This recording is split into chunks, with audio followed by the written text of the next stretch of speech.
differently as humans, as a people, and we decide to he gets disassembled, right? I mean, or killed, basically. Pretty much. They execute him, and they order, we as humanity order like basic purge. Yeah, of all AI. Yeah. And it doesn't turn out so well. No, it was pretty gnarly. The one where they're like attacking the lady who I thought was a lady at first. Yeah, and she's in the street, and they start ripping her clothes off, and then they start they bash her head in, and then her face falls off, and it's a robot underneath. And she's screaming, "No, I want to live! I want to live!" Yeah, it's very very shocking. Yeah, and it's a lot of this two-parter. This was the second Renaissance. Two pieces are very kind of disturbing because it's playing with kind of social and political views, and it's very clear that they're talking about a bigger picture here, and it's very, very well done. I totally agree with you on the animated on the animated front. It's beautiful. Yeah, I think I talked to you about it a little bit last night, actually. That it felt very 90s anime, which, I mean, it makes sense because this was made when, in 2003? 2003, yeah. So, which it falls in line with that. It just reminded me of a lot of old anime, like movies and shows that I would watch at my cousin's house and stuff back in when I was a little younger. But yeah, I definitely enjoyed both part 1 and 2, but this one in particular, just because it explains how everything kind of gets set off, and it lays the groundwork for what inevitably is our downfall. Yep. I have a part 2 right up as well. So let me read this real quick. The second Renaissance Part 2 pushes further into how us as humans try to further stop the machines from living, even in their own collective environment, by essentially blocking the sky, which was their main source of power, I should say the sun. As the machines grow smarter, they ultimately create the Matrix program as a way to use human bodies as the ultimate energy source. Yeah. Pretty wild, man. Yeah. This one was even probably crazier towards the end. But you get to see... I really liked how I kind of felt for the machines because, you know, they go to... they try to be diplomatic about it and go to the UN and try to basically hand out an olive branch for peace for all of humanity from them, and we kill them, you know, for and it was basically what are they called, like the representatives for the IO nation. That's the name of the nation that the robots start in their own land, and I think it's kind of messed up. You know, they're going there in peace, and we just, you know, we say no, and then we kill them, and then we bomb or we nuke their homeland that they've created. And what we seem to not realize is that the nuclear warfare doesn't really affect them the way it would an organic being, because they are machines. So the heat and radiation and things like that would normally kill, you know, millions and thousands of people, doesn't really affect them the same way. So they're relatively unfazed by that, and then that's kind of how the whole war kind of gets started. And they start upgrading their machines as well, and we have some pretty cool mechs, though. I mean, the humans, like they're a lot better than the ones they had in the third Matrix. So a lot cooler looking, at least. I mean, they actually have like a face cover, you know, like a front cover Oh, that's right. They don't in the movies, huh? They're exposed. No, it's just like a cage, basically. Wide open, which doesn't make too much sense when you think about it, but I'm like, oh yeah, you didn't think about that, did you? Come on, Wachowskis, get it together. But no, yeah, we look all badass when we're getting ready for war, all these guys, and we essentially get destroyed by the robots, man. Yeah, there's too many of them, and we just can't keep up. We just get ambushed, and again, it's very visceral, very violent. But we kind of deserve it, I think. Oh yeah, definitely. And like I said, like we both said before, it was pretty much our fault. We got lazy and depended on the machines, man. And then that's when the machines, after I think the person who's kind of narrating everything says like, oh,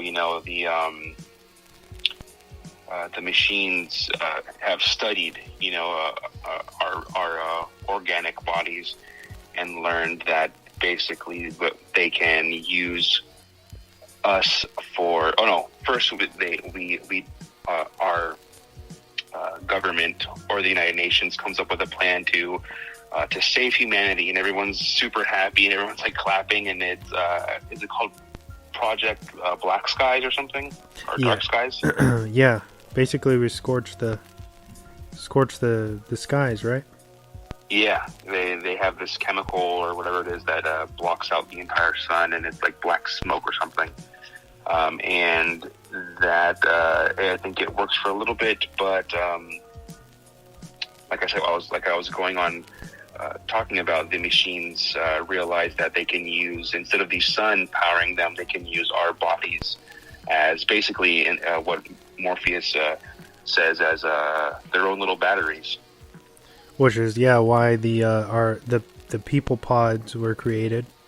Like when we're pulled out, when somebody is ejected from the Matrix, and you wake up in a pod, the way that Neo does in the first film. That all stems from this war that we see in these shorts, and the Sentinels have created this technology to harness our power. Yeah. Within the. And then we are kind of nobody knows, or we don't.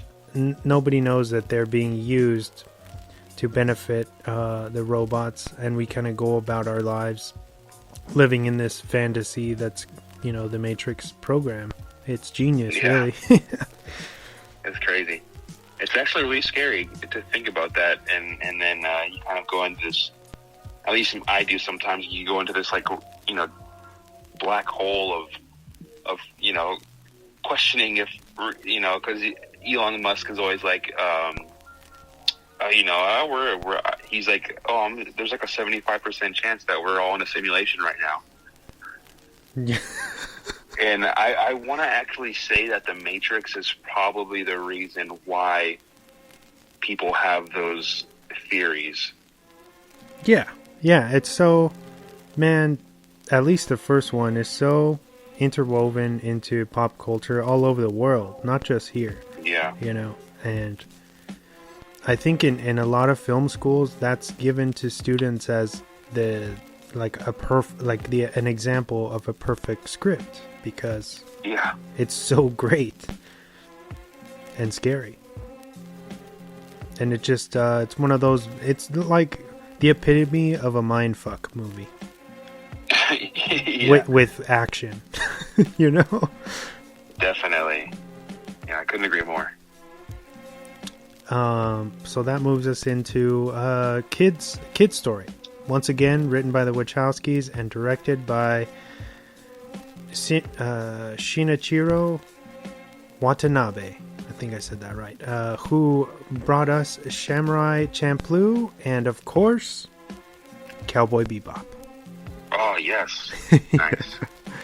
So, this being one of the standout shorts in the collection, the story itself is largely set within the Matrix program and spins the story of a teenage kid, Michael Popper, or formerly known as Michael Popper, who is searching for answers online and is starting to figure out something is afoot.